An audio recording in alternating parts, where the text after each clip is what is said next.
আলোচিত content creator ও model Ashraful Alam ওরফে hero Alam ফের বিয়ের সিদ্ধান্ত নিয়েছেন। সম্প্রতি তার টিমে মডেলিং হিসেবে যুক্ত হওয়া ইতি নামের এক তরুণী হলেন পাত্রী।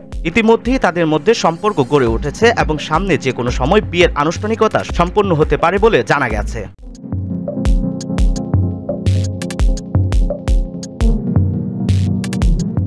রোববার বিকেলে গণমাধ্যমকে হিরো আলম বলেন, আমরা প্রেমের সম্পর্কে আছি, এটা সত্য, কিন্তু বিয়ে তো সম্পূর্ণ আল্লাহর হাতে। যদি তেমন পরিণতির দিকে যায় তাহলে বিয়ে করব। ইতিও বিষয়টি নিশ্চিত করেছেন। তিনি জানান, হিরো আলমের সঙ্গে একাধিক মিউজিক ভিডিওতে কাজ করতে গিয়ে তাদের মধ্যে সম্পর্ক গড়ে ওঠে।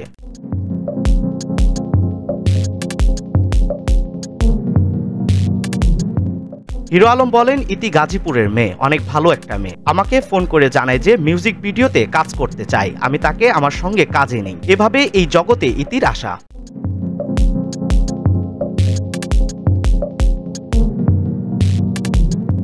অন্যদিকে ব্যক্তিগত জীবনে হিরো আলম বর্তমানে তৃতীয় স্ত্রী রিয়ামনির সঙ্গে সংসার না করার ঘোষণা দিয়েছেন।